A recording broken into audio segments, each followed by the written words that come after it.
चरण स्पर्श भगवान, प्रणाम। प्रणाम। प्रभु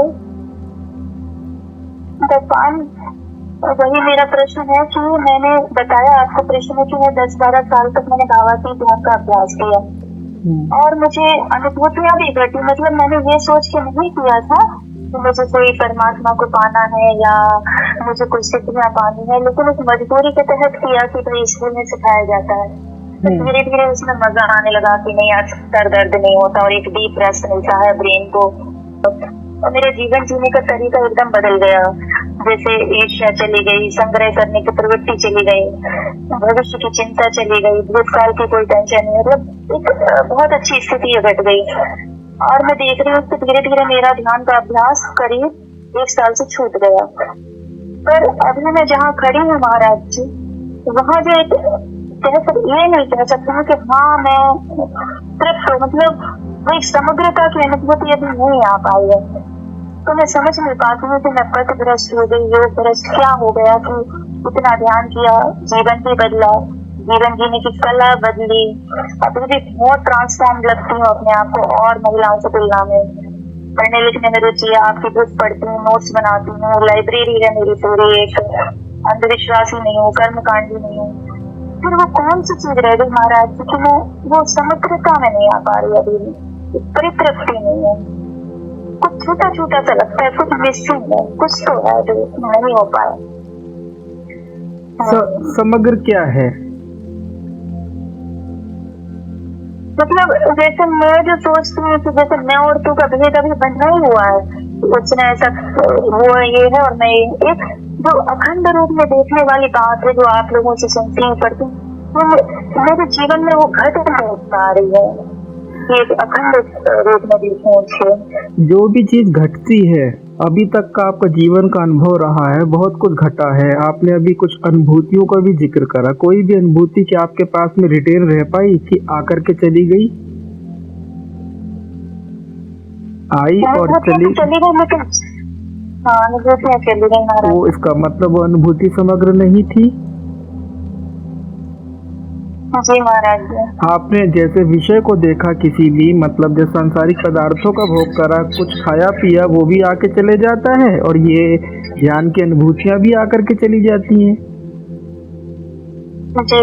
आने जाने के दृष्टिकोण से यदि देखा जाए तो जैसे और विषय पदार्थ होते हैं जिनका हम उपभोग करते हैं वे आकर के चले जाते हैं, वैसे ये ध्यान की अनुभूतियां भी चाहे कितनी अच्छी क्यों ना हो, ये भी आके चली जाती हैं। जो आकर के चले जाता है वो समग्र तो हो नहीं सकता। समग्र तो मतलब टोटलिटी वाली बात हो गई ना। हाँ, वो तो ओतप्रोत होने वाली बात होगी। वो चीज तो ऐसी होनी चाहिए कि आने और जाने वाली चीज ना हो।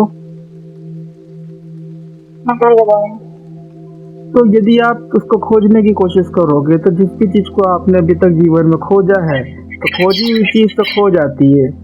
सही कह रहे कि गलत कह रहे? पाई हुई चीज तो छीन ली जाएगी या अपने से चली जाएगी या फिर उसका छनन हो जाएगा। ऐसी क्या चीज है, ऐसी क्या चीज है जो खोजने की चीज नहीं है और समग्र भी हो?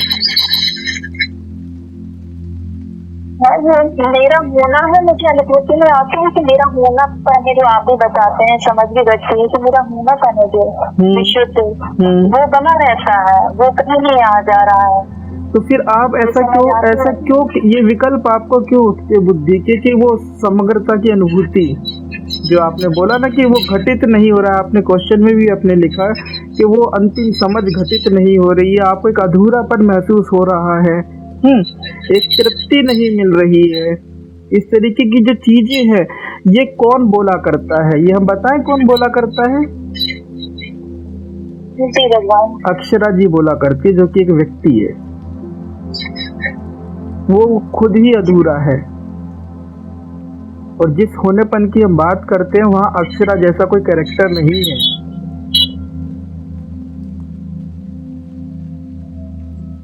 हमारी बात समझ रहे हैं?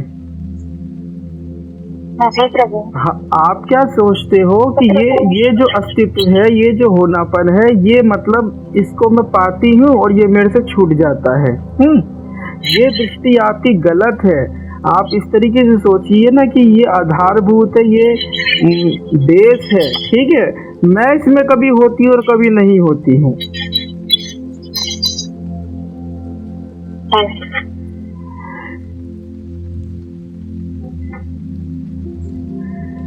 समग्र के लिए जो है थोड़ा सा समझिएगा बात को कि रास्ता इस तरीके से है कि शरीर में नहीं हूँ, ठीक, मन में नहीं हूँ। इस तरीके से व्यक्ति या साधक अपने आप को रिट्रेस करता है, पीछे की ओर लौटता है अपने स्वरूप की तरफ कि शरीर और मन से परे जो उसका अस्तित्व है, जो उसका होना है, जो मैं हूँ का भाव, ठीक है। हाँ, फिर यहाँ आधी ही बात हुई है, पूरी बात नहीं हुई है कि ठीक है आप शरीर नहीं हो, लेकिन फिर शरीर क्या है आखिर में, मन क्या है आखिर में, ये सारी सृष्टि है ये आखिर में क्या है। आप इससे मतलब पीठ से दिखा दी कि ये मैं नहीं हूँ, ये मेरा स्वरूप नहीं है, मैं संसार से अलग हूँ, ऐसे ही मैं शरीर से भी अलग हूँ, मैं मन से भी अलग हूँ, विचारों से भी अलग हूँ, भावनाओं से भी अलग हूँ, मैं केवल मात्र प्रेजेंस होना मात्र हूँ। यहाँ तक आप पहुँच गए, लेकिन जिनसे आप अलग हैं वो सब क्या है फिर? यदि वो विद्यमान है तो आप अभी टोटलिटी वाली बात हो नहीं सकती, समग्रता वाली बात हो नहीं सकती। समग्रता के लिए तो इसको भी जानना पड़ेगा ना, जिस चीज से आप मतलब पीछा छुड़ाए हो कि ये मेरा स्वरूप नहीं है। हमारी बात समझ रहे हैं? तो आपको फिर पीछे लौट करके फिर आगे लौटना पड़ता है। इन्हीं विषयगत जो आपके अनुभव घटित हो रहे हैं दिन रात के, आखिर में ये किस चीज के बने हुए हैं? और जब आपको ये ज्ञात होगा कि मामला बराबर का है, ये भी उसी चीज के बने हुए हैं, मतलब पदार्थ नाम की कोई सत्ता नहीं है, सत्ता उसी चैतन्य जो होना मात्र है। यहाँ पे एक ही सत्ता है। आपने जिस अखंड की बात कही, समग्र की बात कही, वो अखंड और समग्र इसलिए जानने में नहीं आता क्योंकि जड़ और चेतन का विभाजन है। सही कह रहे हैं? आपके लिए पदार्थ अस्तित्व रखता है, इसलिए तो आप कहते हैं ना शरीर मैं नहीं हूँ। इसका मतलब वो शरीर कोई पदार्थ है जो आप नहीं है, क्योंकि आप स्वयं को चैतन्य समझते हैं ना। मन के लिए भी आप ऐसे ही बोलते, मन में नहीं हूँ, विचार में नहीं हूँ, तो मन और विचार आपके लिए जड़ पदार्थ हो जाते, तभी तो आप बोलते हो कि ये मैं नहीं हूँ, क्योंकि आप स्वयं को चैतन्य जानते हो। लेकिन मामला अधूरा रहता है, जड़ और चेतन का विभाजन तो रहता ही रहता है। आप समझ पा रही हैं कि नहीं समझ पा रही हैं? फिर से हम बता रहे हैं, जितने भी सामान्य लोग हैं सारे के सारे, हम सब लोगों के लिए जड़ और चेतन का विभाजन है। लेकिन किस रूप में है? इस रूप में है कि शरीर के भीतर, शरीर की जो बाहरी परत के भीतर मैं चैतन्य मैं हूँ, ठीक है। ऐसा हर किसी को महसूस होता है कि चेतना शरीर के भीतर है।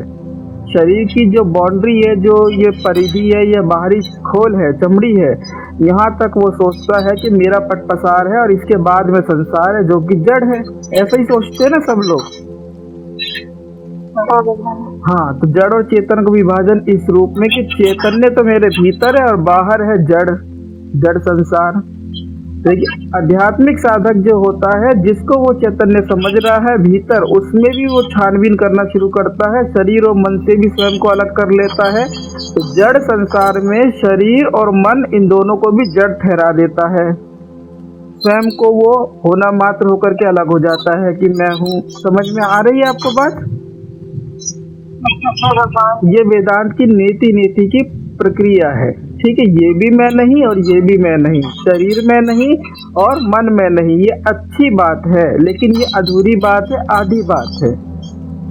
पूरी बात क्या है? पूरी बात ये है कि जिसको आपने जड़ जान करके छोड़ा, जिसको आप जड़ समझते हो, जिसको आप पदार्थ समझते हो, चाहे वो संसार हो, चाहे वो मन हो, चाहे वो शरीर हो, वो जड़ ना हो करके वो जड़ ना हो करके वो चैतन्य है। वो वही चैतन्य है जो चैतन्य आपको जो अस्तित्व है ना, होना मात्र।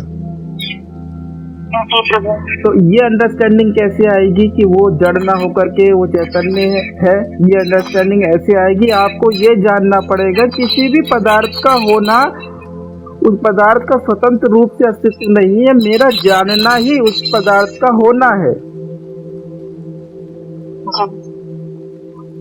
उसके लिए जैसे हमने अलग अलग तरीके से बताते हैं, देखने का अनुभव या कुछ और हम बातें बताते हैं, वो सारा अध्ययन करना होगा, चीज को समझना होगा। और जो आप जो बोलते हैं, जो ध्यान जो है विचार से रहित अवस्था में जो आपकी होती है, वो अवस्था एज ए बैकग्राउंड तब भी तो होनी चाहिए जब आप संसार में व्यवहार करते हो। हमारी बात समझ रहे हैं? वही तो समस्या है। जी भगवान, मुझे ये अनुभूति आती है कि जैसे मैं नेति नेति करके छोड़ के आई हूँ, वो भी मैं ही थी, वो ही मेरा ही स्वरूप है। वो भी मुझे अनुभूति आती है कि जैसे दृश्य बाहर भीतर सब जड़ के साथ ही पूर्ण माना जाएगा, पर भूल जाते हैं जैसे बाहर की जगह। नहीं, वो रटा हुआ वेदांत है। आप हमारी बात नहीं समझ रहे। रटा हुआ वेदांत हम बताए क्या है?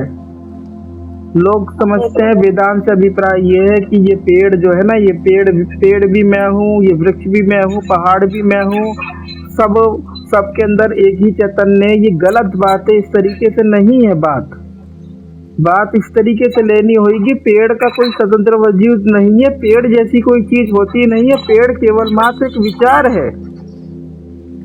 विचारों को जब आप हटाएंगे तो केवल मात्र दृश्य रह जाएगा। फिर उसके बाद में आपको ये देखना होगा कि दृश्य भी मेरे बिना देखने के नहीं है, तो दृश्य भी नहीं है, केवल मात्र देखना है।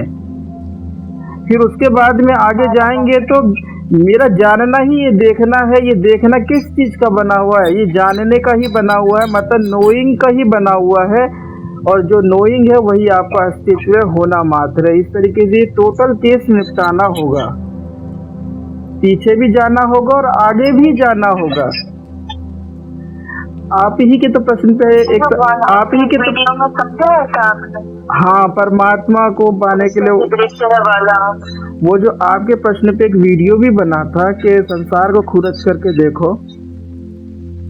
इस टाइटल से बना था ना, वो हम यही बात तो आपको बता रहे थे कि जिस चीज को हम जड़ समझ रहे हैं, संसार को, पदार्थ को, जड़ जैसा कुछ भी नहीं है, पदार्थ जैसा कुछ भी नहीं है।